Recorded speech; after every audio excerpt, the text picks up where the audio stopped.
खबर गाड़ावाड़ा से है, जहां रूस एवं यूक्रेन के बीच चल रहे युद्ध से महंगाई बढ़ने को लेकर व्यापारियों ने जाहिर की चिंता। गाड़ावाड़ा नगर के व्यापारियों ने रूस एवं यूक्रेन के बीच चल रहे युद्ध को लेकर चिंता जाहिर की है।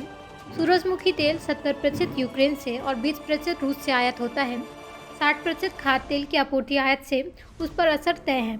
फार्मा सेक्टर भी प्रभावित होगी। रूस एवं यूक्रेन के बीच बढ़ते तनाव के कारण सोना, डायमंड, स्टील महंगे होंगे। स्टील के दाम बढ़ने से मकान बनाने में मुश्किल होगी। गाड़ियों के दाम भी बढ़ेंगे। कच्चे तेलों के दाम में भी तेजी से वृद्धि आएगी। केरोसिन और एलपीजी के दाम भी बेतहाशा बढ़ेंगे। रूस और यूक्रेन दोनों देश मक्का, गेहूं और सूरजमुखी का जबरदस्त उत्पादन करते हैं। निसंदेह खाद्य तेल के दाम बढ़ेंगे। तांबे का इस्तेमाल करके सेमीकंडक्टर चिप की मैन्युफैक्चरिंग की जाती है, लेकिन तांबे की कीमत बढ़ जाने के कारण पहले से चल रही चिप और अधिक महंगी होने वाली है। नतीजतन इलेक्ट्रिक वस्तुओं के दाम भी बढ़ेंगे। कहावत है, मैं किराना एसोसिएशन को संबोधित करता हूं। रशिया यूक्रेन युद्ध के कारण हम लोगों को खाद्य तेलों और अन्य सामग्री में तेज़ी का एहसास पहले से था और जो कि बढ़ते जा रहा है।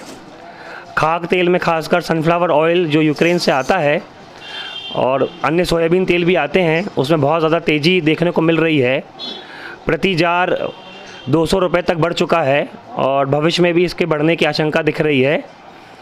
अन्य किराना चीज़ों में भी, खासकर मसाले और दूसरे चीज़ों में भी तेज़ी दिख रही है, जिससे आम जनों को आगे जाके खासकर होली त्यौहार को देखते हुए दिक्कत होएगी। मैं आशा करता हूं कि ये युद्ध का निर्णय या जो भी संशोधन हो जल्द से जल्द हो जाए, जिससे भविष्य में जन जन को दिक्कत ना जाए।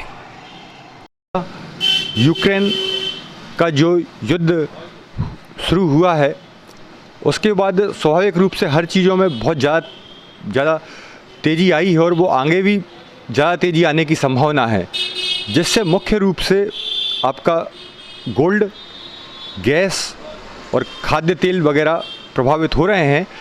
और हम लोग जिस व्यवसाय से जुड़े हैं, वो हम लोगों का जो ऑयल पेंट, वार्निश वगैरह का जो काम है, उसमें कच्चे तेल का बहुत ज़्यादा उपयोग होता है और दूसरा उपयोग होता है केमिकल का।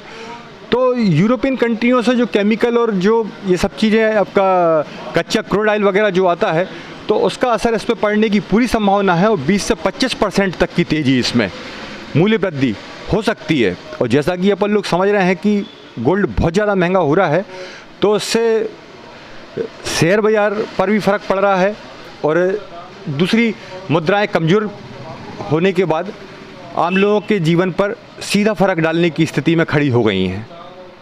रसिया ने यूक्रेन पे जो हमला किया है, उसमें सोना जिस तरीके से अभी करीब 4,000 रुपये तोला सोना बढ़ चुका है और इसी तरीके से युद्ध चालू रहा, सोना करीब 60,000 पार होने की संभावना है।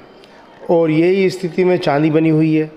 चांदी करीब 15 दिन में चांदी करीब 7,000 रुपये चांदी बढ़ चुकी है और करीब चांदी 75,000 होने की संभावना है।